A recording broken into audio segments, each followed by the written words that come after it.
सो AI का जब आप एक्सपीरियंस करेंगे, अनुभव करेंगे, तो आपको लगेगा कि एक इंसान के साथ आप वार्तालाप कर रहे हैं। बहुत सारे लोग हैं, बहुत सारी कंपनीज हैं जिनके अंदर अपनी टीम्स हैं, बट वो एआई को लेके स्किल्ड नहीं है। तो हम उन्हें एआई स्किलिंग प्रोवाइड करते हैं। आज चैट जीपीटी के 200, 250, 300 मिलियन यूज़र्स हैं, पेड यूज़र्स हैं। क्यों हैं? मेरे पेरेंट्स यूज़ करते हैं आज ओल्ड एज में, क्योंकि उनको वैल्यू दिख रही है। इसमें कोई स्पेकुलेशन या कोई गैम्बलिंग नहीं है कि एआई से ये हो जाएगा, कोई मिस सेलिंग नहीं है। आपके सामने है, आप यूज़ कर रहे हो और आपको बेनिफिट दिख रहा है। कई जगह उन्होंने अपनी डिपेंडेंसी 80% 70% एआई पे की और उससे उन्हें नुकसान हुआ और वो वापस फिर से ह्यूमन वाले मॉडल पे आए। तो इस सारी बातों को थोड़ा आप एनालाइज करके बताइए कि एक्चुअल में फ्यूचर क्या होने वाला है जॉब्स को लेकर। एआई से जॉब्स जाएंगी, इसमें कोई दो राय नहीं है। इनफैक्ट मैं तो एक कंपनी से मिला था कुछ महीने पहले, वो एआई सीईओ बना रहे हैं कि वो बोल रहे हैं कि सीईओ भी क्यों चाहिए ह्यूमन। ते भी ये फेमस लोग हैं जिनकी वॉइस या उनकी शक्ल काफ़ी प्रचलित है, उनको सिर्फ रॉयल्टी मिला करेगी और वो घर बैठेंगे और सारा काम एआई उनके लिए कर देगा। एआई से एक अच्छी चीज़ क्या है कि अगर आप पूरा करप्शन ही हटा सकते हैं, सब चीज़ ट्रांसपेरेंटली होगी, बिडिंग प्रोसेस, आरएफपी, हर चीज़ को आप रन कर सकते हो सीमलेसली। तो इस तरीके से गवर्नेंस में अगर इंटेंट हो गवर्नमेंट का, तो गवर्नेंस में एआई बहुत ज़्यादा हेल्पफुल होने वाला है।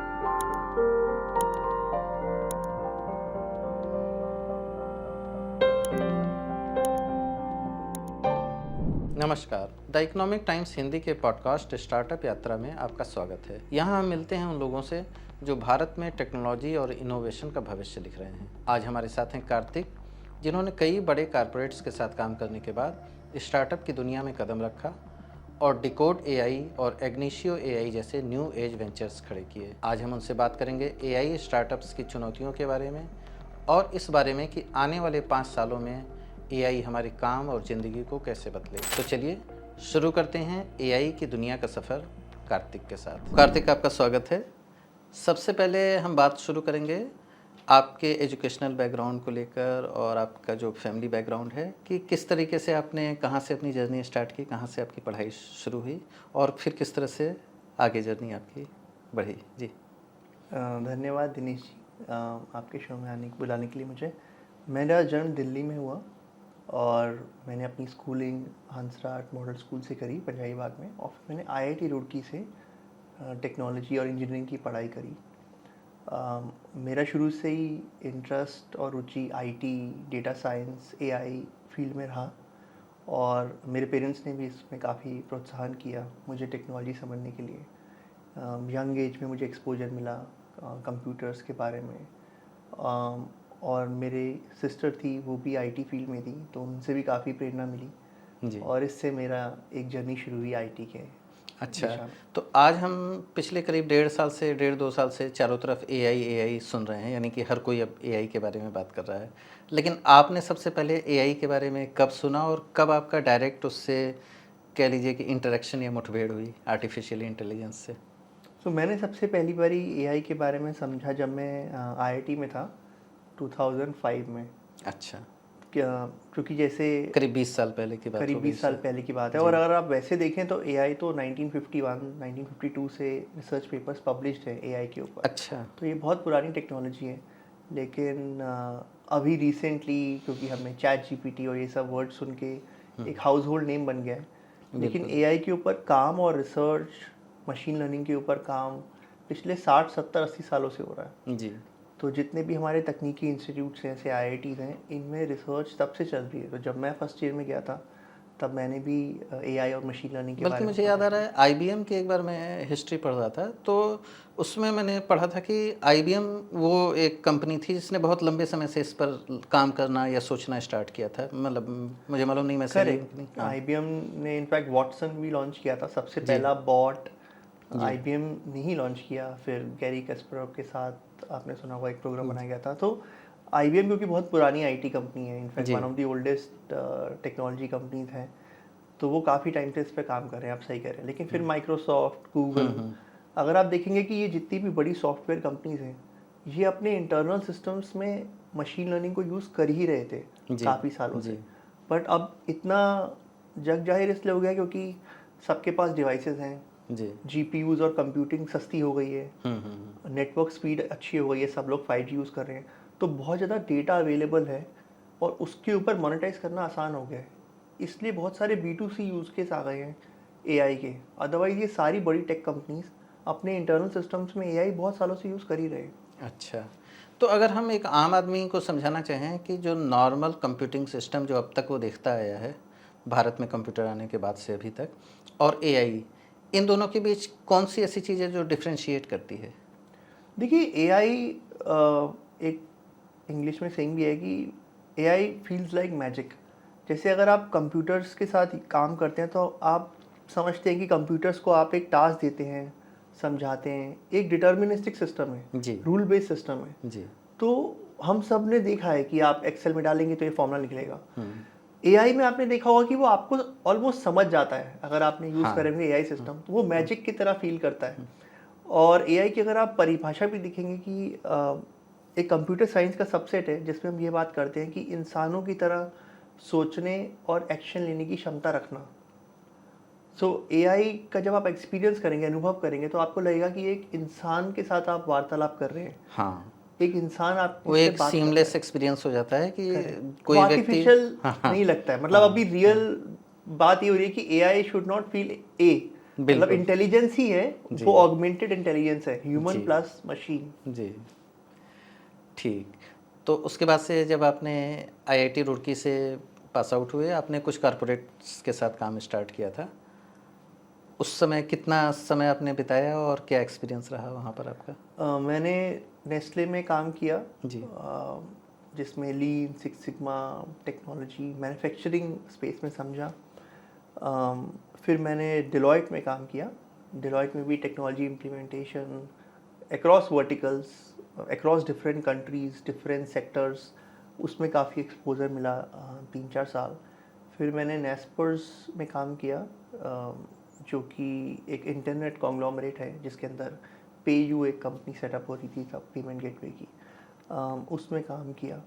तो लगभग 5-1 साल मैंने इन सब कंपनीज में काम किया, कॉर्पोरेट में एक्सपोजर लिया। जी।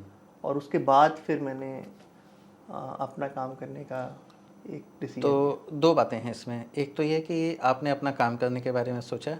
हमेशा एक कोई ना कोई ऐसा टर्निंग पॉइंट होता है जहाँ पर व्यक्ति सोचता है कि अच्छा, अब नौकरी बहुत हो गई, अब मुझे अपना काम स्टार्ट करना है। तो एक तो मुझे उस टर्निंग पॉइंट के बारे में जानना है। दूसरा ये जानना है कि फिर एआई ही क्यों सेलेक्ट किया आपने? आपके पास तो बहुत विस्तार था, चूँकि आप आईआईटी का बैकग्राउंड है, बहुत सारी मल्टीनेशनल कॉर्पोरेट्स के साथ आपने काम किया है, तो बहुत सारी चीज़ें कर सकते थे जो सेफ़ इलाके थे, सेफ़ एरिया थे। इन दोनों के बारे में जानना चाहूँगा। देखिए उस समय इनफैक्ट AI भी नहीं, मैं कहूँगा उस समय ना BI की बात हो रही थी, business intelligence, robotic process automation, RPA, जो कि AI के एक तरीके से आप समझिए कि शुरू के रूप है, मतलब प्रीकर्सर है। तो उसमें मुझे काफ़ी सारी अपॉर्चुनिटी दिख रही थी। और जिन कंपनीज में मैं काम कर रहा था उसमें अभी इनमें बहुत ज़्यादा काम शुरू हुआ नहीं था। और जैसे आपने बोला, ये सब कंपनीज भी ऐसा ही सोचती हैं कि सेफ बेट क्या है, जो चल रहा है वैसा चलने दो, बिल्कुल, इतना इन्वेस्टमेंट सारा भी उसी रिस्क बेसिस पे मत मिलता है। आइडिया और लेकिन करेक्ट आइडिया भी सेफ़ होना चाहिए, सेफ़ करेक्ट। ज़ोन का होना चाहिए। तो मुझे लगा कि ये टाइम है थोड़ा रिस्क लेने का, और मैं तब थोड़ा यंग भी था। और जब आप यंग होते हो और आपको लगता है, कन्विक्शन होती है कि कोई आइडिया है और आप स्किल्ड हो, तो मुझे लगता है कि वो सही टाइम है। अगर मैं सोचूं भी हिस्ट्री में जाके, तो वो सही कॉल थी, क्योंकि उस समय रिस्क लेने की क्षमता आसान थी, लाइबिलिटीज़ कम थी, तो मैंने रिस्क लिया। अच्छा, तो ठीक है, तो ये टर्निंग पॉइंट अभी रह गया कि टर्निंग पॉइंट कब लगा कि आपको कोई ऐसा मोमेंट आया या कुछ हुआ कि आपको लगा कि अब मुझे अपना काम स्टार्ट करना है? मैं साउथ अफ्रीका में था जी। जब अपना लास्ट प्रोजेक्ट कर रहा था डिलॉयट में। और मैं इन्हीं सब टेक्नोलॉजीज़ के बारे में बात करता था लोगों से, क्योंकि इंडिया में तो तब भी एक्सपोजर कम था, बट वहाँ पे एक हम बड़ा प्रोजेक्ट कर रहे थे जिसमें UK, US सारे देशों से लोग आए थे। तो जब हम इन सब टेक्निक के बारे में बात करते थे वहाँ पे, तो मुझे वहाँ बहुत अच्छा रिस्पांस दिखता था कि अपॉर्चुनिटी बहुत बड़ी है। तो मुझे तब ये लगता था कि जिन कंपनीज में मैं काम कर रहा हूँ वो क्यों नहीं देख पा रहे हैं कि ये अपॉर्चुनिटी है। तो मुझे वो गैप वहाँ पे बहुत बड़ा दिखने लगा, क्योंकि वो एक वो स्टेज ऐसा था जहाँ पे बहुत सारे कंट्रीज़ के बहुत सीनियर लोग आए हुए थे और मुझे मौका मिला उनसे फर्स्ट हैंड समझने का कि उनकी विजन क्या है। तो मुझे लगा कि ये अपॉर्चुनिटी काफ़ी रियल है और क्योंकि मैं एक अलग देश में था, कभी कभी आप अपने ऑफिस में बैठे रहते हैं, एक वर्क प्लेस में फायर फाइटिंग मोड में रहते हैं, तो आप सोच नहीं पाते अच्छे से। तो वो सारी चीज़ें इकट्ठे हुई, तो इनफैक्ट मैंने अपना रेजिग्नेशन वहीं से दे दिया था। अच्छा। तो वहाँ से आपका हुआ डिकोड एआई स्टार्ट हुआ। वहाँ से डिकोड के बारे में सोचना शुरू किया, लेकिन तब एग्नीशियो एआई शुरू करा। एग्नीशियो एआई जो अब ये करंट आपकी कंपनी है, ठीक है। तो अब इसके बारे में मुझे बताएं क्या करती है एग्नीशियो एआई। तो इसमें हम दो चीज़ें करते हैं। एक तो हम टेक्नोलॉजी बनाते हैं कंप्यूटर विजन या मशीन विजन के एल्गोरिथम्स के ऊपर, और एलएलएम जैसे आपने सुना होगा, लार्ज लैंग्वेज मॉडल्स, तो उसके ऊपर हम बिस्पोक मॉडल बनाते हैं कंपनीज के लिए और उनकी प्रॉब्लम सॉल्व करते हैं एआई को यूज़ करके, चाहे वो सप्लाई चेन की हो, चाहे वो किसी प्रोसेस की हो, एचआर, फाइनेंस, मार्केटिंग की, या उनको अपने ईआरपी और सीआरएम से कनेक्ट करके एक वर्कफ्लो इम्प्लीमेंट करना हो, तो वो एआई सॉल्यूशंस हम उन्हें प्रोवाइड करते हैं। और दूसरा, हम एआई में स्किलिंग करते हैं कॉर्पोरेट्स की। जैसे बहुत सारे लोग हैं, बहुत सारी कंपनीज हैं जिनके अंदर अपनी टीम्स हैं, बट वो एआई को लेके स्किल्ड नहीं है, तो हम उन्हें एआई स्किलिंग प्रोवाइड करते हैं। अच्छा, दो शब्द बहुत सुनने में आते हैं, मैं थोड़ा सा अभी विषयांतर करूँगा। मशीन लर्निंग और जो आपने कहा लार्ज लैंग्वेज मॉडल एलएलएम, तो इन दोनों के बारे में बताइए कि दरअसल ये हैं क्या। मशीन लर्निंग का सबसे इजी एग्जांपल जो मैं देता हूँ वो है कि जैसे एक बच्चा है, जब बच्चा पैदा होता है तो उसके पास, मतलब अगर मैं कंप्यूटर से एक एग्जांपल रख लूँ तो कोई मेमोरी नहीं है अच्छे से, कोई रैम नहीं है, एकदम ब्लैंक स्लेट है। लेकिन वो धीरे धीरे अपने वातावरण से, अपने पेरेंट्स और एक्सटर्नल स्टिमुलस को सोच के समझ के अपनी स्किल्स डेवलप करता है। आप हर चीज़ आप बच्चों को समझाते नहीं है, लेकिन आप कई बार सरप्राइज हो जाते हैं कि अरे इसको ये चीज़ कैसे समझ में आई। बिल्कुल, है ना। वैसे ही मशीन लर्निंग है कि आप मशीन समझती है, इसके बहुत सारे एल्गोरिथम्स हैं, जैसे सुपरवाइज लर्निंग है कि आप लेबल डेटा प्रोवाइड करते हो, अनसुपरवाइज लर्निंग है, डीप लर्निंग, रीइंफोर्समेंट लर्निंग है, अलग अलग तकनीकी डेफिनेशंस हैं।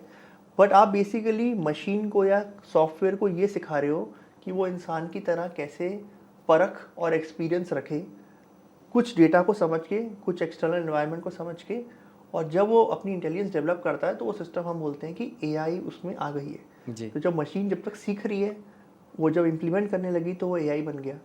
लार्ज लैंग्वेज मॉडल जब हम बात करते हैं तो जैसे आपने सुना होगा ओपन एआई है या एंथ्रोपिक है, ये सारी ऑर्गेनाइजेशंस ने क्या किया है कि पूरी इंटरनेट का डेटा, मीडिया पब्लिकेशंस का डेटा, जितने भी प्रकार का डेटा अवेलेबल है, चाहे वो टेक्स्ट में हो, चाहे वो इमेजेस में हो, चाहे वो वीडियोस में हो, चाहे ऑडियो हो, उस सब डेटा के ऊपर उन्होंने एक एल्गोरिथम को ट्रेन कर दिया है एनएलपी को यूज़ करके, जिसको बोलते हैं नेचुरल लैंग्वेज प्रोसेसिंग टेक्निक्स। अब उसके अंदर बहुत तरीके के आर्किटेक्चर होते हैं, बट एलएलएम्स मोस्टली जो अभी हम यूज़ करते हैं वो ट्रांसफॉर्मर एक अप्रोच है, उस पर ट्रेंड है। ये लोग ट्रेन होते हैं टोकन प्रिडिक्शन के लिए, कि उन्होंने देखा कि मैं, जैसे आपने गूगल में पहले देखा होगा कि एक ऑटो कंप्लीट फीचर होता था कि आई वांट टू, तो बोलता था buy a car, buy a house, depending upon कि आपके डेमोग्राफिक्स में कौन सी सर्चेस ज़्यादा हो रही है जी। तो इसी के ऊपर एलएलएम बेस्ड आधारित है कि नेक्स्ट चीज़ इंसान क्या पूछने वाला है, उसके बेसिस पे आपको आउटपुट देते हैं, और वो हमारे सवालों को लेते हैं और अपने इतने बड़े डेटाबेस में सही जवाब सर्च करके, एक सही जवाब गढ़ के क्रिएट करके, और फिर हम एक ह्यूमन लैंग्वेज में ह्यूमन कन्वर्सेशनल, क्योंकि हो सकता है कि वो जवाब उस फॉर्मेट में उस तरीके से अवेलेबल भी ना हो उनके पास। ठीक बात है। जैसे इंसान है, हाँ, हो सकता है आप मुझसे कुछ सवाल पूछे, मुझे उसका एग्जैक्ट आंसर नहीं पता है, बट अपने अनुभव, अपने सोचने की क्षमता से मैं उसका एक आंसर बनाऊंगा। उसी तरीके से एलएलएम्स काम करते हैं। तो एक प्रश्न आता है, बहुत लेमैन क्वेश्चन है आपके लिए, लेकिन जब कोई भी सवाल हम पूछते हैं, दो तरह के सवाल होते हैं। एक क्वेश्चंस होते हैं फैक्चुअल क्वेश्चंस, जहाँ पे फैक्ट्स होते हैं, जैसे मैंने हिस्ट्री से रिलेटेड कुछ पूछ दिया या साइंस से रिलेटेड कुछ पूछा, और उसका एक ऑलरेडी बना बनाया जवाब है जिसको एआई हमें कहीं ना कहीं से रेफरेंस पॉइंट लेके हमें बताएगा। कई बार हम बहुत ही मॉरल क्वेश्चन पूछते हैं या एथिकल पूछते हैं या इमोशंस के आधार पे कुछ हमारे प्रश्न होते हैं, वो उनका जवाब भी दे देता है और ऑलमोस्ट वो ठीक ठाक जवाब होता है। ये कैसे पॉसिबल होता है? देखिए, जो ट्रेनिंग डेटा सेट है ना एलएलएम्स का, वो बहुत वास्ट है। मतलब आप समझिए कि उसमें सारी बुक्स हैं जिस पे वो ट्रेंड है, सारे रिलीजियस स्क्रिप्चर्स हैं जिस पे वो ट्रेंड है। इनफैक्ट मैंने एक प्रोजेक्ट किया था जिसपे हमने बाइबल के सारे डेटा सेट्स पे ट्रेनिंग करी थी, मतलब और फाइन ट्यूनिंग की थी। सारे फिलोसफर्स जो उस बिलीफ्स के बारे में बात कर रहे हैं उनके डेटा पे ट्रेन किया है। तो जो बेसिकली आपको जो आंसर मिल रहा है इन सब क्वेश्चंस में, वो उसका अपना दिमाग नहीं है, वो सारा जो उसने सिविलाइजेशन की जो लर्निंग है वो सारी की सारी उसके आधार पे वो दे रहा है। करेक्ट। क्योंकि अगर आप अच्छे से प्रॉम्प्ट करेंगे ना, तो आप डिफाइन भी कर सकते हैं कि मुझे इस बिलीफ या इस फिलोसफर के हिसाब से आंसर दो, तो दे देगा। तो आपको पता चल जाएगा कि वो अपना दिमाग नहीं लगा रहा है। और उसमें आप पूछेंगे कि किस फिलोसफर का आंसर ज़्यादा हावी होगा। तो ये एआई कैसे काम करता है कि बेसिकली वेट असाइन करता है हर पोटेंशियल आंसर को। ये प्रोबेबिलिस्टिक मॉडल है। अब जिसकी साइटेशन ज़्यादा होंगी, जैसे मान लो आपकी फॉर एग्जांपल साइटेशंस किसी टॉपिक के ऊपर बहुत ज़्यादा है, आपने उस पर आप एक अथॉरिटी हो, और मैं भी उस पर लिख रहा हूँ लेकिन मैं अथॉरिटी नहीं हूँ, तो आउटपुट में आपके आंसर की वेट ज़्यादा रहेगी, क्योंकि आपकी साइटेशन आपके बारे में ज़्यादा लोगों ने बात की है। तो उस मॉरल क्वेश्चन या फिलोसफिकल क्वेश्चन में प्रोबेबिलिटी है कि आपने जिस दिशा या थॉट प्रोसेस पे बात की है उसको हायर वेटेज मिलेगी, तो आंसर शायद वैसा आएगा जिसमें आपने लिखा हुआ ज़्यादा, ना कि मैंने जो लिखा हुआ। समझ रहा हूँ। तो इसके कई बार इसके खतरों के बारे में भी बात होती है कि दोनों बातें हैं। जो मशीन लर्निंग है, आपने ह्यूमन का एग्जांपल दिया, मनुष्य का एग्जांपल दिया, तो कई बार मनुष्य गलत चीज़ें भी सीखता है और उसी को अपने लिए वैल्यू मान लेता है, ये भी हमने देखा है। इसी तरह से लार्ज लैंग्वेज मॉडल में ये भी पॉसिबल है कि एक ऐसा आर्टिफिशियल एनवायरनमेंट क्रिएट किया जाए जिसमें किसी एक पर्टिकुलर आइडियोलॉजी या थॉट को ज़्यादा वेट दे दिया जाए। तो क्या मशीन उस तरह से जो है एक लोगों के सोच में बदलाव लाने के लिए भी काम कर सकती है? ये अपने बिल्कुल। तरीके से। तभी तो आप देखेंगे कि इतना सब डिबेट है ग्लोबली कि open AI US propaganda drive कर रहा है, डीप सीक चाइना का प्रोपेगेंडा ड्राइव कर रहा है। अब आप देखेंगे सब देश अपना एलएलएम बना रहे हैं। स्विट्जरलैंड ने अभी अपना एलएलएम निकाला है। अल्बानिया ने परसों फर्स्ट एआई मिनिस्टर कैबिनेट में अपॉइंट कर दिया, जो इंसान ही नहीं है एआई मिनिस्टर। तो ये बात बिल्कुल सही है कि एलएलएम के थ्रू लोग अपना प्रोपेगेंडा ड्राइव कर सकते हैं। और है तो अमेरिकन कंपनी, अगर आप देखें ओपन एआई है या क्लॉड है, ये सारी अमेरिकन कंपनीज है, उन्हीं के rules regulation law of the land के अंदर ऑपरेट कर रही हैं। तो डेफिनेटली ये मॉडल मैनिपुलेट हो सकता है, और इसका रिस्क इतना ज़्यादा सिस्टेमिक और इंटरजनरेशनल हो सकता है कि आप और मैं सोच भी नहीं सकते। क्योंकि एक बच्चा कहीं किसी गांव में बैठ के अपना पूरा थॉट प्रोसेस बना रहा है यंग एज से, एक मॉडल के आंसर से, और उसको आपने पीछे से मैनिपुलेट कर रखा हुआ है। तो इसका रिस्क बहुत सिस्टेमिक है। आप बिल्कुल सही बोल रहे हो। तो आपको क्या लगता है क्या फ्यूचर है? मतलब आप जब इस पे काम कर रहे हैं और आप लंबे समय से, और आप पूरी दुनिया में इसके डेवलपमेंट और इसके तमाम इफ़ेक्ट्स को देख रहे हैं, तो कभी आपके मन में ये थॉट आता है कि इसका क्या भविष्य हो सकता है? देखिए, जो अभी जो दिशा चल रही है वो ये चल रही है कि हर देश अपना एलएलएम बना रहा है। इंडिया ने भी अपना एलएलएम बनाने के लिए अभी पीछे टेंडर और एक प्रोसेस शुरू किया था। यूरोप में बहुत सारे देश अपना एलएलएम बना रहे हैं। तो एक इसका मिड टर्म सोल्यूशन तो ये होगा कि हर देश का अपना एलएलएम है, और एक यूज़र है वो इतना इंफॉर्मेशनली अवेयर है कि वो एक डिसीजन ले सकता है कि अगर मुझे किसी टॉपिक के बारे में कुछ बातचीत करनी है एलएलएम से, तो मैं कौन सा एलएलएम यूज़ करूं। जैसे अगर मुझे डिटेल समझनी है चाइनीज़ हिस्ट्री, डिटेल समझनी है उनके सोचने के तरीके में, तो मैं इंडिया का एलएलएम शायद यूज़ नहीं करूँगा, मैं उन्हीं का करूँगा, क्योंकि मैं उस दिशा में समझना चाह रहा हूँ। तो आई थिंक इसमें एजुकेशन का बहुत रोल रहेगा कि एक जो यूज़र है वो इतना अवेयर हो कि वो समझ पाए कि ये सारे एलएलएम के ऊपर ट्रेनिंग डेटा जो है वो ये देश कंट्रोल कर रहे हैं, और मुझे इस बात की समझ है। तो जो भी मैं बात कर रहा हूँ मैं उस कॉन्टेक्स्ट से करूँ, ये इस बात को समझते हुए, वही फाइनल इसका आउटपुट हो सकता है। क्योंकि ये तो आप कंट्रोल नहीं कर पाएंगे कि एलएलएम्स कैसे ट्रेन हो रहे हैं जी, या फिर आप अपना एलएलएम बनाएं, वो भी एक ऑप्शन है। वो बहुत कॉस्टली ऑप्शन है।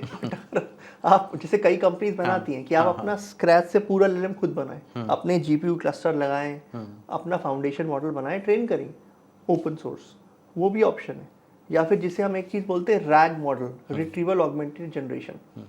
तो आप अपना एक ओपन सोर्स एलएलएम लीजिए, जैसे मान लीजिए आपने लामा का मॉडल लिया और उसको अपने डेटा सेट पे ट्रेन कर दिया, तो आपका अपना मतलब वो आपकी पर्सनल लाइफ के लिए, आपकी कंपनी के लिए मान लीजिए आपने अपने चैनल का सारा कंटेंट डाल दिया उस पर, तो अब वो और कोई आंसर नहीं देगा, वो वही आंसर देगा जो डेटा पे आपने ट्रेन किया है। तो वो भी एक ऑप्शन है। आने वाले समय में मुझे लगता है ये छोटे छोटे मॉडल बनेंगे। हाँ, कि स्कूल्स अपने बना रहे हैं, सीबीएसई ने अपना बना दिया, करिकुलम लेवल का एक बॉट बन गया।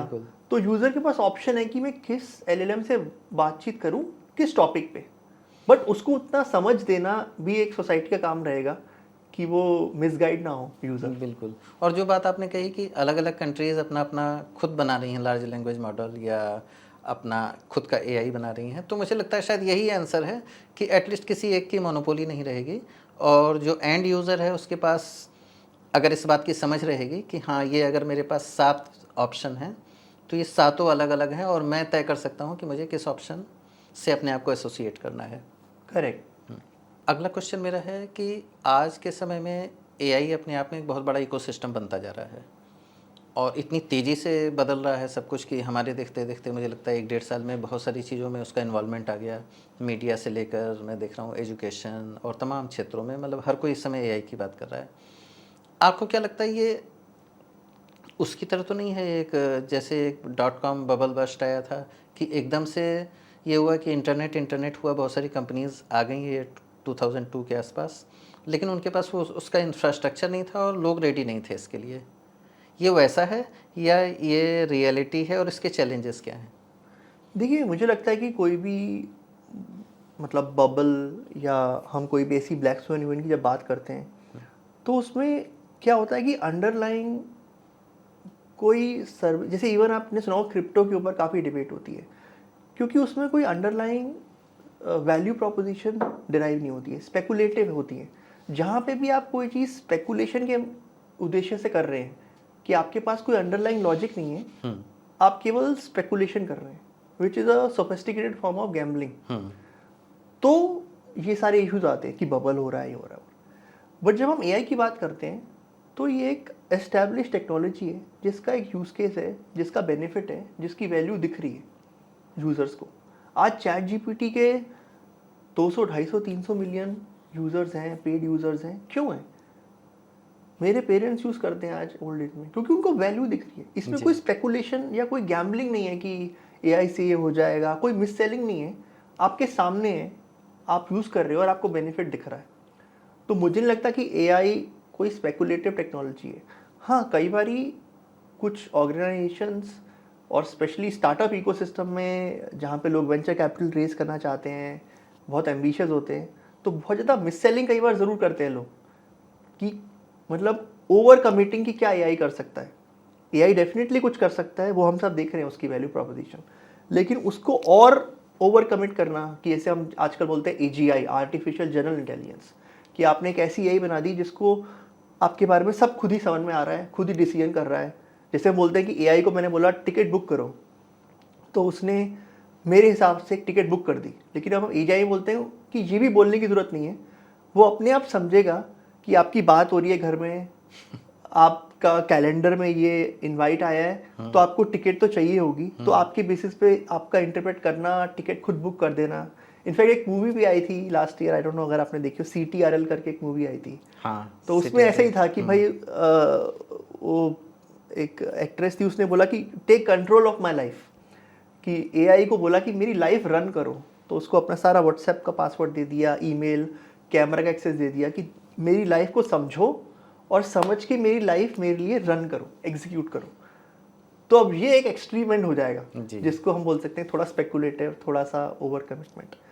तो बट अंडरलाइंग टेक्नोलॉजी एआई की जो है उसमें कोई स्पेकुलेशन नहीं है, वो डेफिनेटली एक लेजिट टेक्नोलॉजी है जिसका बेनिफिट दिख रहा है। चैलेंजेस अगर आप देखेंगे तो जैसे हमने बोला कि बायसेस या एथिक्स की जब हम बात करते हैं, वो एक बहुत बड़ी प्रॉब्लम है, बिकॉज जो डेटा सेट आप यूज़ कर रहे हो एआई को बनाने के लिए, वो कितना एग्जॉस्टिव और रिप्रेजेंटेटिव है ना, वो बहुत डिटरमाइन करेगा कि आपका मॉडल कितना सक्सेसफुल है कि नहीं है। जी। नहीं तो कई बार इसके नेगेटिव कॉन्सिक्वेंस भी होते हैं। जैसे आपने देखा होगा या पढ़ा होगा कि अमेज़ॉन में एक बार ये ऐसा हुआ था यूके में कि रिक्रूटमेंट जो उन्होंने बनाई वो एआई के थ्रू बनाई और उसमें वो सर्टेन डेमोग्राफिक्स सर्टेन जेंडर को एलिमिनेट कर रहे थे क्योंकि उन्होंने देखा था कि पास्ट में सॉफ्टवेयर डेवलपर तो इसी जेंडर या इसी तरीके के लोग होते हैं तो उसका मॉडल अनकॉन्शियसली ट्रेन हो गया उसी प्रकार से। या उससे भी एक बहुत इंटरेस्टिंग एग्जांपल था यूएस में एक होटल में, जैसे आपने देखा होगा सोप डिस्पेंसर होते हैं, तो सोप डिस्पेंसर में जब हाथ रखते हैं तो अपने आप आता है। तो उसमें उन्होंने एक नया टेक्नोलॉजी यूज़ करी उस होटल ने। तो क्या हुआ कि एक डार्क स्किन पर्सन गया तो उसने जब सोप डिस्पेंसर यूज़ किया तो सोप आया ही नहीं। फिर उसने एक वीडियो बनाई है, वीडियो इंटरनेट पे अवेलेबल आप देख सकते हो। फिर उसने एक वाइट पर्सन को बुलाया और उसने कहा देखो उसने सोप डिस्पेंसर यूज़ किया तो चल रहा है। तो उसने बोला ये रेसिस्ट सोप डिस्पेंसर टेक्नोलॉजी है। उन्होंने स्यू किया एंड ही वाज कॉम्पनसेटेड। अब बाद में जब इसका खुलासा हुआ तो पता चला कि इस होटल ने क्या किया कि नॉर्मली मोशन सेंसर यूज़ होता है, जब आप हाथ पास लाते हैं तो सोप आता है, लेकिन उसमें क्या होता है जब तक आप निकाल देते हैं तो साबुन नीचे चला जाता है। तो इन्होंने बोला हम अच्छी टेक्नोलॉजी यूज़ करेंगे, हम फोटो सेंसर यूज़ करेंगे कि जब लाइट का पैटर्न डिस्ट्रीब्यूशन चेंज होगा तभी उतनी ड्यूरेशन तक आएगा। अब नीचे है डार्क मार्बल, तो उन्होंने डेटा से ट्रेन करा कॉन्ट्रास्ट पे कि लाइट स्किन और पीछे डार्क तो करो। अब जब डार्क स्किन पर्सन आया वो उनके मॉडल में ट्रेनिंग नहीं थी तो वो डिटेक्ट नहीं कर पाया कि फोटो मतलब चेंज हुआ कि नहीं हुआ स्पेक्ट्रम, तो उसने नहीं किया। तो कई बार आपका इंटेंट अच्छा है, आप टेक्नोलॉजी भी अच्छी यूज़ कर रहे हो, आप एआई को यूज़ करना चाहते हो, लेकिन आपने उसकी ट्रेनिंग अच्छे से नहीं करी अपने डेटा सेट की और उसका नेगेटिव कॉन्सिक्वेंस भी हो सकता है, लीगल लायबिलिटी आ सकती है आप जी।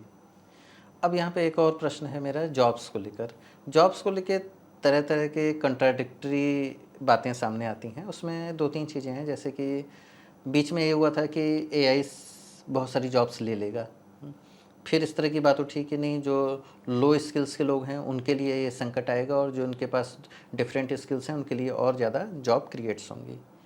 अभी मैंने फिर एक न्यूज़ पढ़ी जिसमें ये बताया जा रहा है कि मतलब इस तरह की बहुत सारी खबरों में कि कई जगह उन्होंने अपनी डिपेंडेंसी 80% 70% एआई पे की और उससे उन्हें नुकसान हुआ और वो वापस फिर से ह्यूमन वाले मॉडल पे आए। तो इस सारी बातों को थोड़ा आप एनालाइज करके बताइए कि एक्चुअल में फ्यूचर क्या होने वाला है जॉब्स को लेकर। देखिए लो स्किल जॉब्स तो ऑलरेडी ऑटोमेशन से भी रिड्यूस हो ही रही थी। एआई से अब हायर स्किल्ड जॉब्स भी रिप्लेस हो रही है डेफिनेटली, इसमें कोई दो राय नहीं है। तो ये पहलू तो सही है कि एआई से जॉब्स जाएंगी, इसमें कोई दो राय नहीं है। इनफैक्ट मैं तो एक कंपनी से मिला था कुछ महीने पहले, वो एआई सीईओ बना रहे हैं कि वो बोल रहे हैं कि सीईओ भी क्यों चाहिए ह्यूमन, क्योंकि ह्यूमन सीईओ का कॉन्फ्लिक्ट ऑफ इंटरेस्ट हो सकता है, उसको अपनी जॉब भी बचानी है, तो वो डिसीजन कंपनी के हित में हमेशा नहीं लेता है। लेकिन एआई सीईओ होगा तो वो एक ही चीज़ को ऑप्टिमाइज करेगा, शेयर होल्डर रिटर्न, और वो कुछ भी गलत डिसीजन नहीं लेगा अपनी जॉब बचाने के लिए, उसकी जॉब तो है ही नहीं। तो यहाँ तक जॉब रिप्लेस हो जाएंगी, सीईओ भी सेफ नहीं है। इनफैक्ट हम जब अपनी बात करते हैं टेक्नोलॉजी फील्ड में, हम ऐसा वो सेइंग है कि अपना ही ग्रेव खुद खोद रहे हैं, क्योंकि हम बना रहे हैं ऐसा टेक्नोलॉजी कि हमारी ज़रूरत ही ना पड़े। एआई सॉफ्टवेयर इंजीनियर बना रहे हैं, एआई टेस्टर बना रहे हैं, तो जॉब्स तो जाएंगी, इसमें तो कोई दो राय नहीं। अब सेविंग ग्रेस इसमें ये है कि एआई से और जॉब्स क्रिएट होंगी कि नहीं होंगी, तो वो डेफिनेटली क्रिएट होंगी और हो रही हैं। जैसे प्रॉम्प्ट इंजीनियर्स हो रहे हैं, डिज़ाइनर्स हो रहे हैं, एआई टेस्टर्स हो रहे हैं, टेस्ट ट्रेन डेटा के ऊपर लोग टेस्ट मतलब स्प्लिटिंग कर रहे हैं, ह्यूमन इन द लूप जिसकी आपने बात करी उसके लिए लोग चाहिए, फंक्शनल डिज़ाइन के लिए चाहिए, सब्जेक्ट मैटर एक्सपर्ट चाहिए, जो आउटपुट आया इवैल्यूएशन बोलते हैं उसको, इवैल्स चेक करने के लिए इंजीनियर्स चाहिए। तो वो सब जॉब्स क्रिएट हो रही हैं, लेकिन नेट पॉजिटिव रहेगा कि नेट नेगेटिव रहेगा ये अभी किसी को फॉर श्योर नहीं पता है। मतलब ज़्यादा लॉजिक प्रिवेल ये कर रहा है कि नेट नेगेटिव ही रहेगा, ज़्यादा जॉब्स जाएंगी और कम क्रिएट होंगी। इनफैक्ट ज़्यादा फोकस अगर आप बाहर के देशों में देखें तो अब वो बोल रहे हैं कि जो वोकेशनल जॉब्स हैं जैसे इलेक्ट्रीशियन, प्लम्बर, कारपेंटर, ये जॉब्स 100% सिक्योर हैं एआई से। तो जो हमें नैरेटिव सिखाया गया था बचपन में कि वाइट कॉलर जॉब्स की तरफ जाइए और मिडिल क्लास जो एक मेंटालिटी थी कि उसमें ज़्यादा फ्यूचर है, अब रिवर्स हो गया है। अब बोलते हैं ब्लू कॉलर जॉब्स में बहुत फ्यूचर है, और आप देखेंगे विदेश में $100 $150 पर आवर चार्ज करते हैं कंसल्टेशन फी के लिए, और सॉफ्टवेयर डेवलपर की सैलरी $20-25 है। तो वोकेशनल स्किल्स के ऊपर बाहर बहुत फोकस आ रहा है कि एआई से ये जॉब्स तो सिक्योर्ड है, hospitality, nail artist, tattoo artist, मतलब जो जॉब्स आप नहीं ट्रेडिशनली सोचते थे, आज लोग वो करियर सोच या रहे हैं। एग्रीकल्चर से रिलेटेड है, एग्रीकल्चर, फार्मिंग में तो चलो फिर भी ऑटोमेशन है, अच्छा, बिकॉज ड्रोन्स आ गए हैं, फार्म इक्विपमेंट्स ऑटोमेटेड हैं, आप फार्म ओनर हो सकते हो, आपको खुद फिजिकली फार्मिंग नहीं करनी, बट कारपेंटर, प्लम्बिंग, मतलब कोई ऐसा एआई सिस्टम नहीं आएगा कि जो प्लम्बर वाला काम कर दे, कि आपके लिए कारीगरी वाला काम उतनी अच्छे से कर दे। तो ये एक चैलेंज रहेगा कि नेट जॉब्स जो वाइट कॉलर वाली है वो शायद नेट नेगेटिव ही रहेंगी। तो जॉब्स को लेकर कोई रियल टाइम एक्सपीरियंस भी आपको लगा कि कभी आप कहीं गए हों और लोगों ने आपसे इस तरह के सवाल पूछे हों कि क्या जॉब, चूँकि आप इसी फील्ड में हैं तो अक्सर आपसे, जैसे मैं तो ये सवाल पूछ रहा हूँ हमारे दर्शकों के लिए भी, लेकिन लोग भी क्या आपसे पूछते हैं? बिल्कुल, मैं अभी पिछले महीने ही इंग्लैंड गया था, तो जो इमिग्रेशन ऑफिसर है, इमिग्रेशन ऑफिसर नॉर्मली ये पूछते हैं कि आप यहाँ क्यों आए हैं, किस संदर्भ में आए, कितने टाइम रहेंगे। तो उन्होंने मुझसे पूछा कि आप क्यों आए हैं और क्या करते हैं, तो मैंने कहा कि मैं किसी मीटिंग के लिए आया हूँ और मैं आर्टिफिशियल इंटेलिजेंस में काम करता हूँ। तो वो बहुत ज़्यादा उत्सुक हो गए और उन्होंने ये पूरी प्रक्रिया जो इमिग्रेशन की थी वो तो साइड में रखी, उन्होंने कहा पहले ये बताइए कि जो मेरा कार्य है उसमें मैं काफ़ी सुन रहा हूँ मीटिंग्स में कि एआई की बात हो रही है, तो आप मुझे बताओ कि एआई से मेरी जॉब तो सेफ़ है ना। तो मैंने कहा नहीं, आपकी जॉब तो बिल्कुल भी सेफ़ नहीं है, क्योंकि जिस तरीके की प्रोसेस आप फॉलो कर रहे हो कि आप यूज़र से ही इनपुट ले रहे हो कि आप क्यों आए हो, कब तक रहोगे, ये सारा यूज़र रिपोर्टेड डेटा है। आप सिर्फ डेटा कलेक्ट कर रहे हो, उसके ऊपर आप कोई डिसीजन मेकिंग नहीं ले रहे हो। कैमरा है, कैमरा मेरा रेटिना स्कैन करके चेक कर रहा है कि मैं लास्ट टाइम यहाँ कब आया था, मेरी पास्ट हिस्ट्री क्या है, वैसे ही ऑटोमेटेड है वो प्रोसेस। तो नेट मैंने उनको समझाया कि आप जो काम कर रहे हैं वो तो बहुत ही ईजी है एआई के लिए करना। तो काफ़ी डिमोटिवेटेड हो गए, उन्होंने मुझे बोला आप चाहिए। लेकिन ये तो मुझे बहुत अक्सर होता है। इनफैक्ट मैं आपको बताता था, आरजे जैसे हम रेडियो जब मैं करता हूँ तो वो भी बहुत दिलचस्प रहते हैं कि भाई ऐसा तो नहीं कि मेरी वॉइस का डिजिटल ट्विन बन गया और ये रेडियो शो खुद ही चल जाएगा। तो वो हो ही रहा है, इनफैक्ट आप देखेंगे, आपने भी अनुभव किया है। तो धीरे धीरे जितने भी ये फेमस लोग हैं जिनकी वॉइस या उनकी शक्ल काफ़ी प्रचलित है, उनको सिर्फ रॉयल्टी मिला करेगी और वो घर बैठेंगे और सारा काम एआई उनके लिए कर देगा। बिल्कुल। तो ये बेनिफिट भी है उन लोगों के लिए, बिकॉज देन वो स्केल हो जाएंगे, वो अपनी मेहनत जितनी करते थे उससे कई गुना ज़्यादा आउटपुट अब दे सकेंगे। मल्टी लैंग्वेज, मल्टी शो चला सकते हैं सेम टाइम पे और खुद कुछ काम नहीं करना। अमिताभ बच्चन ने अपनी एआई वॉइस बनाई और जो उसको मल्टीपल जगहों पे इस्तेमाल किया जा सकता है, उसकी रॉयल्टी वो ले सकते हैं। हो ही रहा है, हॉलीवुड में हो रहा है ये। टॉम क्रूज ने बोला कि मेरी एआई यूज में, मतलब एआई मूवीज बनाओ और मेरे को यूज कर लो और सारे एक्शन सीक्वेंस सब कुछ आप ऑटोमेट कर सकते हो। तो ये इसका प्लस साइड भी है कि जो लोग अच्छा कर रहे हैं, तो मुझे लगता है कि एक जो रिस्क आप मुझसे पहले ही पूछ रहे थे कि जिसको हम पहले बोलते हैं ना डिजिटल डिवाइड या इकोनॉमिक डिस्पैरिटी, ये मतलब 100x हो जाएगी एआई से, कि जो जिसकी वैल्यू है ना एआई से, वो तो वैल्यूज़ की एम्पलीफाई हो जाएगी और वो बहुत अच्छा करेगा, और जिसकी नहीं है, जिसको एआई नहीं आता, उसकी लाइफ कठिन होने वाली है। जी, अब आपके एक इनोवेशन पे आते हैं, स्कूबीज़ एआई जो आपने बनाया बच्चों के लिए, उसके बारे में बताइए। और ये भी बताइए कि जब आप उसको बिल्ड कर रहे थे, तैयार कर रहे थे, तो बहुत सारे उसमें एथिकल क्वेश्चंस रहे होंगे, चाइल्ड साइकोलॉजी से जुड़े सवाल भी रहे होंगे, तो उन सवालों का कैसे आपने सामना किया और कैसे उस पूरे उसको डिवाइस को आपने डेवलप किया? देखिए, स्कूबीज़ एआई के बारे में ऐसा हुआ कि 2 साल पहले हम बहुत सारे टॉयज़ वगैरह देखते रहते हैं, फैमिली में बच्चे होते हैं, तो मेरी ऐसी ऑब्जर्वेशन हुई कि जो टॉयज़ हैं वो मोस्टली बहुत स्टैटिक हैं। और जैसे आप के भी अगर परिवार में बच्चे रहेंगे, आपने देखा होगा कि हर महीने बच्चों को नए टॉयज़ चाहिए, बहुत जल्दी बोर हो जाते हैं, टॉयज़ की शेल्फ लाइफ बहुत कम होती है और टॉयज़ का सिर्फ फन और एंटरटेनमेंट तक ही सीमित रहता है।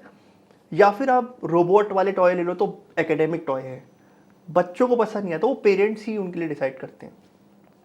तब मुझे ऐसा लगा कि यार अगर ऐसा टॉय हो जो एक दोस्त की तरह हो, और बहुत सारे आजकल जो है सिंगल चाइल्ड हैं, मतलब हमारे तो पुराने ज़माने में 2-2, 3-3, 4-4 भाई बहन होते थे, आज मदर वर्किंग है, फादर वर्किंग है, एक बच्चा है उनका, वो डे केयर जा रहा है, स्कूल जा रहा है, नैनी के पास है और उनके पास टाइम नहीं है बच्चे के लिए।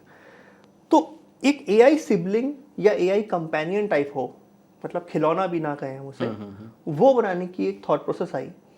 तो उस पर हमने काम शुरू करा कि एक ऐसा हम कंपेनियन बनाएं जो कि जैसे हम बात कर रहे हैं वैसे ही बच्चा उस कंपेनियन से बात करे, चाहे अपने पढ़ाई के बारे में बात करे, चाहे जनरल बातचीत करे कि आज स्कूल में मेरी किसी से लड़ाई हुई, या मैंने प्रिपरेशन नहीं करी अपने होमवर्क के लिए या टेस्ट के लिए, या आज मैं अपसेट हूँ कि मॉम या डैड ने मुझे ये बोला। तो किसी भी प्रकार की वो बात कर पाए। अब उसमें बहुत ज़रूरी है, जैसे आपने सही पकड़ा, कि कैसे हम ये इंश्योर करें कि वो जो बातचीत है वो एक दायरे में रहे, एज अप्रोप्रिएट रहे, और हम बच्चे की साइकोलॉजी को समझें, क्योंकि बच्चा तो कुछ भी पूछ सकता है। बिल्कुल। और आजकल तो इतनी इन्फॉर्मेशन अवेलेबल है बच्चों के पास, फ़ोन में, इंटरनेट पे, कंप्यूटर्स पे, कि उनको एक्सपोजर बहुत ज़्यादा है। तो इसमें हमने specially guard rail framework use किया, जिसको हम लामा गार्ड बोलते हैं, और हमने बहुत सारे बिहेवियरल साइकोलॉजिस्ट से कंसल्ट करा और ये इंश्योर किया कि जो भी हम ट्रेनिंग डेटा सेट बना रहे हैं तो हमने उसको कस्टम फाइन ट्यून किया है। तो अगर आप आज बात करोगे ऐसे उस टॉय से किसी सेंसिटिव टॉपिक के बारे में, तो वो उसमें ऐसा नहीं कि आपको या तो बिल्कुल एब्रप्टली कट कर दे या आपको उस सेंसिटिव टॉपिक में डिटेल में घुस जाए। वो बहुत स्मार्टली एज अप्रोप्रिएट मैनर में वो क्वेश्चन को हैंडल करेगा मैच्योरली। और हमने इसमें ये भी कर रखा है कि जो पेरेंट्स हैं उनको एक मोबाइल ऐप है, उसमें वो देख भी सकते हैं कि बच्चा किस प्रकार की बात कर रहा है, क्या सेंटीमेंट है। अच्छा। कहीं पे इंटरवेंशन तो करने की ज़रूरत नहीं है, क्योंकि आप ये सोचिए एक अलग पहलू ये भी हो सकता है कि मान लीजिए बच्चे को कोई बीमारी है, या मान लीजिए एंग्जाइटी है, एडीएचडी है, ऑटिज्म है, जो अर्ली स्टेज पे हम डिटेक्ट कर सकते हैं बेस्ड ऑन कि वो किस प्रकार की बात कर रहा है, किस तरीके के टॉपिक्स पे बात कर रहा है। तो इसका एक पॉजिटिव एस्पेक्ट भी हो सकता है कि आप अर्ली इंटरवेंशन कर सकते हो। या कोई प्री टीन है जो सुसाइडल टेंडेंसीज एग्जिबिट कर रहा है, जो शायद एज पेरेंट्स मिस कर रहे हैं, बट क्योंकि वो इतनी बारी बात कर रहा है इस कंपेनियन से, उसको सारा कॉन्टेक्स्ट पता है, तो वो ये चीज़ें डिटेक्ट करके पेरेंट्स को बता भी सकता है। अच्छा, और इसका आपने एज ग्रुप क्या रखा हुआ है इस टॉय का? वैसे टेक्निकली तो नहीं है कई लोग तो हमारे ऑफिस में जो एडल्ट भी हैं वो भी इसको यूज़ करते हैं। इनफैक्ट मेरी एक फ्रेंड है ऑस्ट्रेलिया में, वो तो इसको एज केयर में यूज़ करना चाहती है कि जैसे जो ओल्ड लोग हैं, हाँ। अकेले हैं, लोनली हैं, बच्चे उनके साथ नहीं हैं, टर्मिनल इलनेस के पेशेंट हैं, तो ये उनके लिए भी कंपेनियन हो सकता है। अच्छा। कि जिससे वो बातचीत करें, और ये उनके बारे में आप समझिए सारी चीज़ें याद रखेगा, क्योंकि इसमें एआई है, इसमें कॉन्टेक्चुअल मेमोरी है। तो ऐसा नहीं कि आपने बात की और बात खत्म हुई, वो याद रखेगा कि अच्छा मैंने बोला आज मैं दिनेश जी से मिल रहा हूँ, कल वो पूछेगा अच्छा कैसी रही आपकी मीटिंग, किस बारे में बात की। अच्छा। तो एक फ्रेंड की तरह आपके साथ इवॉल्व होता जाएगा। जी, ये तो बिल्कुल जो हम फिल्मों में अभी कुछ साल पहले तक देख रहे थे कुछ वैसा ही हो जाएगा। बिल्कुल। ओके, अब हम आते हैं, आपने सीबीएसई के लिए भी कुछ काम किया हुआ है। सीबीएसई के लिए आपने मैंने AI से एआई की related- बुक्स लिखी हैं क्लास 6 to 12 के लिए। जी। AI as a subject introduce हुआ था 5 साल पहले करीब। इनफैक्ट मैं बहुत इनफैक्ट एक टाइम ऐसा था कि जब मेरी अकेली ही बुक्स थी एआई की जिस पर मैं लिख रहा था, क्योंकि एक बहुत नया सब्जेक्ट था, बहुत स्कूल्स इसको लेके बहुत भयभीत थे, क्योंकि आप समझिए बहुत सारे पेरेंट्स और बच्चे तो चाहते थे कि एआई पढ़ाया जाए, लेकिन स्कूल्स में क्या होता है एक स्ट्रक्चरल लिमिटेशन भी होती है कि इनफ बच्चे उसके लिए ऑप्ट करें, तो वो उसके लिए इंफ्रास्ट्रक्चर रखें, टीचर्स रखें। टीचर्स के लिए अपस्किलिंग नहीं थी। नॉर्मली टीचर्स HTML, C++ या थोड़ी बहुत टीचर्स पाइथन की थी। उनको एआई सिखाना रातों रात बहुत टफ था, क्योंकि सीबीएस ने तो सर्कुलर निकाल दिया। तो वहाँ पे फिर मैंने काफ़ी काम किया टीचर्स के साथ। तो आप ट्रेनिंग प्रोग्राम में भी जुड़े? ट्रेनिंग प्रोग्राम्स अच्छा। करते थे टीचर्स के लिए, अच्छा। बच्चों के लिए, पेरेंट्स जी। के लिए भी काफ़ी सारा उनको, बिकॉज सबसे बड़ी चीज़ एआई में क्या होती है ना, एडॉप्शन बहुत ट्रिकी रहता है, क्योंकि एक इंटरेस्ट तो है। जैसे मान लीजिए आज मैं आपको बोलूँ एआई में इतना सब हो रहा है, आपका भी एक रुचि बन गई, अब आपको इसको पढ़ना है, समझना है, एडॉप्ट करना है, वहाँ पे फ्रिक्शन आती है, क्योंकि आपकी मान लीजिए बैकग्राउंड रहा है कॉमर्स में फॉर एग्जांपल, या आप हमेशा एक पर्टिकुलर एरिया में रहे हैं, अब ये एक तकनीकी चीज़ आ गई, तो एक अंदर से भी रेजिस्टेंस आती है कि अब मैं कैसे करूँगा, क्या करूँगा। तो वहाँ पे मुझे लगता है कि काफ़ी एफर्ट लगता है। तो वो स्कूल्स का जब आपने बात की, तो वहाँ पे मैंने काफ़ी, स्पेशली कोविड के टाइम पे काफ़ी उसमें एफर्ट किया था। अच्छा, तो आपको क्या लगता है जो स्कूल में पूरा एनवायरनमेंट है एआई की वजह से बदलेगा, या पूरा एजुकेशन सिस्टम भी बदलेगा एआई की वजह से आने वाले सालों में? बिल्कुल, मतलब हो ही रहा है। जैसे अभी भी मैं दुबई था लास्ट वीक, वहाँ पे जैसे स्कूल्स में क्या हो रहा है कि एआई ट्यूटर्स की बात जो एज अ कॉन्सेप्ट था अब लाइव हो रहा है, कि टीचिंग असिस्टेंट्स जो हैं वो एआई ड्रिवन हो रहे हैं, अटेंडेंस, बच्चों की सेफ्टी सिक्योरिटी सब एआई के थ्रू हो रही है। करिकुलम, लेसन प्लान्स एआई के थ्रू बन रहे हैं। असेसमेंट्स एआई के थ्रू हो रही है। अच्छा, एविडेंस, असेसमेंट भी, हाँ, अच्छा। फॉर्मेटिव और समेटिव एविडेंस बेस्ड असेसमेंट्स हैं वो एआई के थ्रू हो रही है। तो इनफैक्ट सारे प्रोसेसेस में मैं देख रहा हूँ कि एआई काफ़ी ज़्यादा यूज़ हो रही है। इनफैक्ट कई स्कूल ऐसा टेस्टिंग करते हैं कि क्लास में कैमरा लगाए, उससे वो ये देख रहे हैं कि बच्चे इंगेज्ड हैं कि नहीं है। उससे टीचर का अप्रेजल हो रहा है कि आपके पढ़ाने के तरीके से बच्चे कितने इंगेज्ड हैं कि नहीं है। उनके फेस से सेंटीमेंट डिटेक्शन, ये कहाँ पे हो रहा है? ये टेस्टिंग हो रही है स्कूल्स में, अच्छा, यूएई में। हाँ जी। अच्छा। तो इस तरीके की चीज़ें भी हो रही हैं। आपने सुना होगा चाइना में ईईजी बैंड्स लगाते हैं वो, उससे वो टेस्ट करते हैं कि जब एक कॉन्सेप्ट पढ़ाया जा रहा है तो बच्चा किस प्रकार से उसका ब्रेन वेव पैटर्न एनालाइज कर रहे हैं। तो उससे हम ये डिटेक्ट कर पा रहे हैं कि अच्छा दिनेश जी इस तरीके से बेस्ट पढ़ते हैं, कार्तिक इस तरीके से बेस्ट पढ़ता है, तो इनको ऐसे पढ़ाया जाए। तो पर्सनलाइज लर्निंग एट स्केल, ये सारी चीज़ों पे काम हो रहा है। तो स्कूल की तो हाव भाव दिशा बिल्कुल बदल जाएगी अगले 5-6 सालों में। 5-6 सालों में, बिल्कुल। एआई गवर्नेंस क्या है और ये कब तक आने वाला भी है, या ये कोई हाइपोथेसिस है? AI governance in public life या इन कॉर्पोरेट्स या बोथ, इंस्टीट्यूशंस? बोथ, अलग अलग हम दोनों पे बात कर देखिए, सकते हैं। पब्लिक में एआई गवर्नेंस, अगेन जैसे हम यूएई की बात कर रहे थे, तो वहाँ पे smart policing, smart police stations already हैं। अगर आपने अनुभव किया हो या देखा हो टीवी पे, तो रोबो कॉप्स हैं जो चल रहे हैं, विजिलेंस कर रहे हैं, सारे सीसीटीवीज कनेक्टेड हैं। तो वहाँ पे इनफैक्ट ये भी है कि सारे सीसीटीवीज जो डिफरेंट इंस्टीट्यूशंस में हैं वो भी आपस में डेटा शेयर कर रहे हैं। तो मुझे मतलब मेरी ट्रैकिंग एयरपोर्ट से एग्ज़िट करते ही हो रही है जब तक मैं वापस आया हूँ, कि मैं कहाँ गया, कितनी देर कहाँ रुका, किस ऑफिस में गया, किस होटल में ठहरा हूँ, कैब में गया हूँ, वहाँ पे भी कैमरा और माइक्रोफोन है। तो उस लेवल की गवर्नेंस हो रही है। प्लस अगर मैं बोलूँ पब्लिक डिलीवरी के अराउंड, तो जैसे अब आप देख रहे हो कई कंट्रीज़ में एआई मिनिस्टर्स आ रहे हैं। बहुत सारी कंट्रीज़ ये इवैल्यूएट कर रही हैं कि क्या हम पूरा प्रोक्योरमेंट का प्रोसेस, जैसे हमारे यहाँ पे जीईएम है, ई मार्केट प्लेस, उस तरीके की पूरी चीज़ एआई रन करे, ताकि उसमें कोई भी बायस या करप्शन ही ना हो।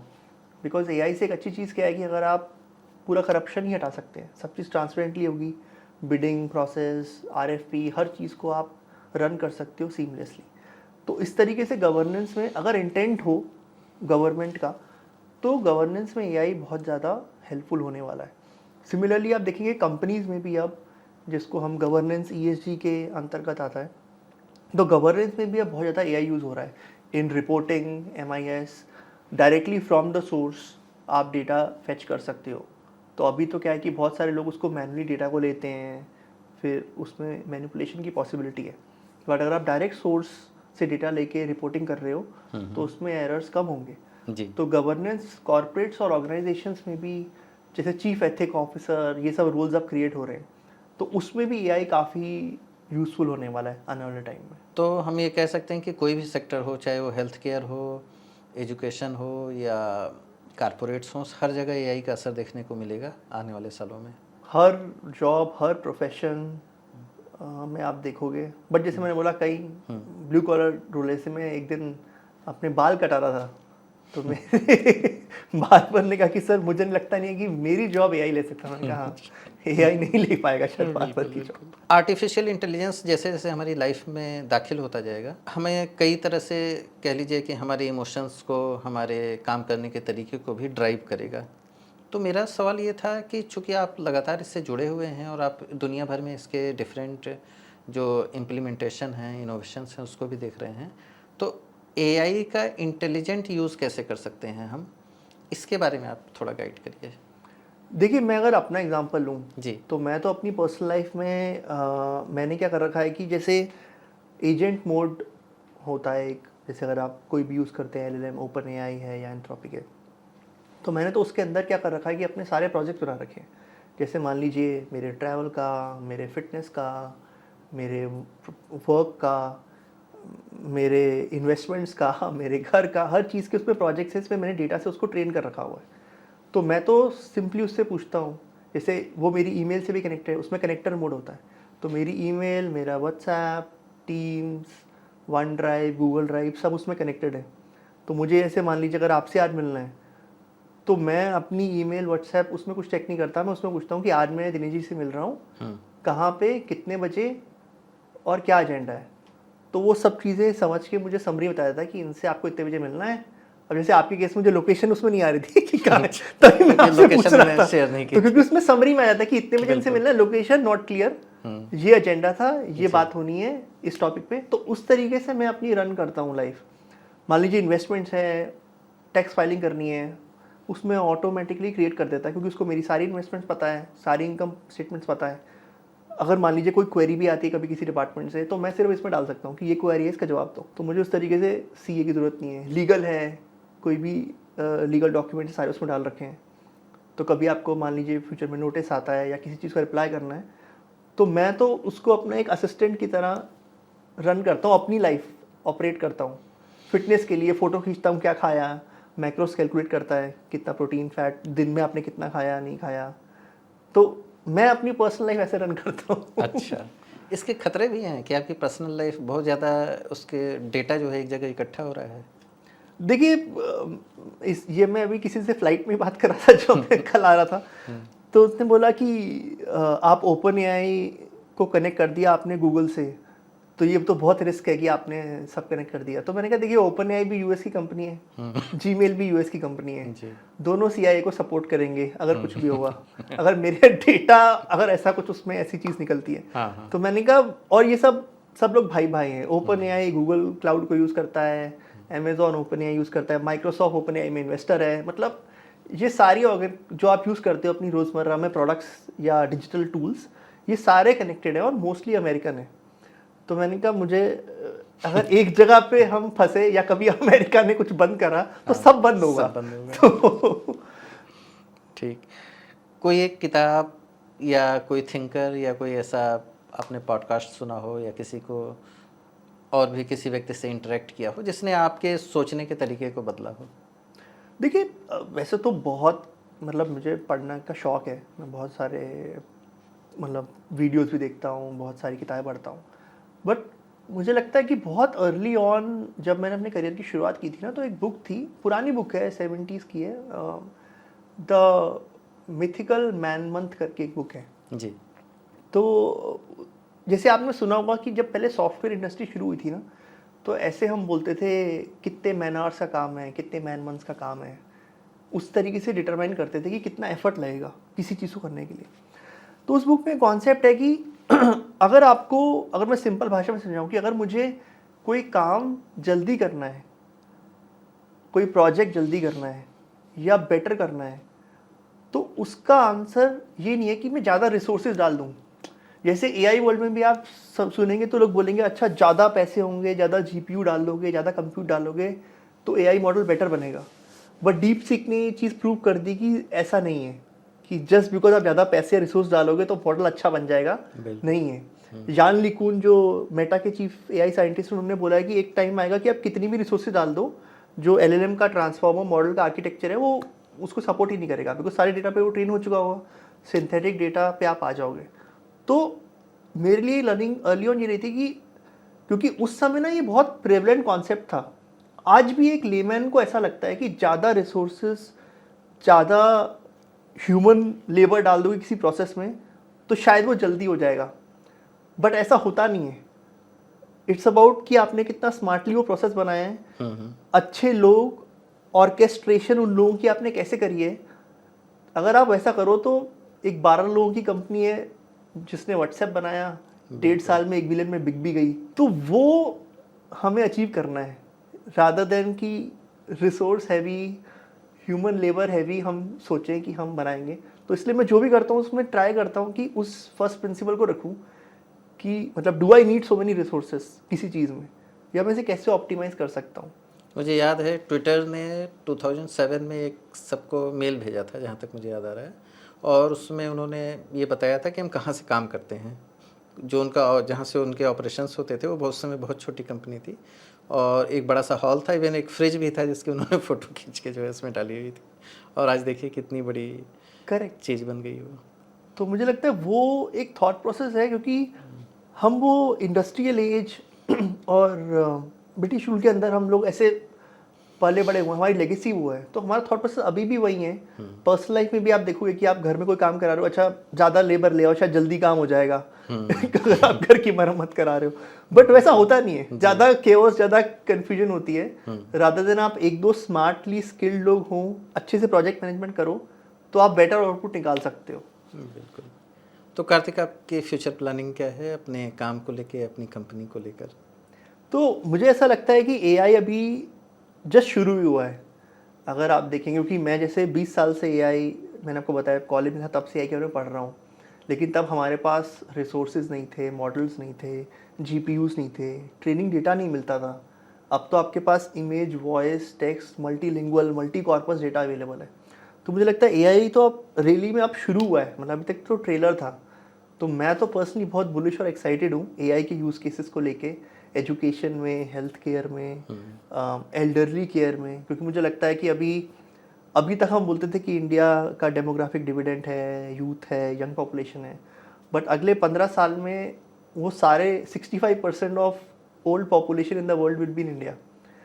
और first time in the history ऐसा हुआ कि हमारे पास इतनी बड़ी ओल्ड पॉपुलेशन होगी जिसके पास पैसे भी हैं, जिसके पास रिसोर्सेज हैं, and they want good experiences. तो वहाँ पे मुझे लगता है कि बहुत अपॉर्चुनिटी होने वाली है to solve a real problem, कि कैसे हम फर्स्ट टाइम एक ऐसा मॉडल बना पाएँ। इतनी बड़ी इंडिया ने कभी इतनी बड़ी ओल्ड पॉपुलेशन हैंडल ही नहीं करी है, और स्पेशली जिसके पास रिसोर्सेज हैं और जो डिमांडिंग भी होगी जी। तो उसके अराउंड मुझे लगता है फ्यूचर में बहुत ज़्यादा काम होने वाला है। और मैं उसके बारे में काफ़ी सोचता हूँ कि कैसे हम एम्पावर कर सकते हैं उन लोगों के लिए और कुछ एआई के यूज़ केसेस बनाएं। तो मैं तो बहुत बुलिश हूँ एआई को लेकर। कार्तिक के साथ आज मेरी बातचीत ऐसी थी जैसे मैं कोई साइंस फिक्शन देख रहा हूँ। उनसे बातचीत करके पता चला कि एआई की दुनिया में कितना कुछ कितनी तेज़ी से बदल रहा है। कार्तिक, आपका धन्यवाद कि आप हमारे स्टूडियो में आए और इतनी दिलचस्प जानकारी हमारे साथ साझा की।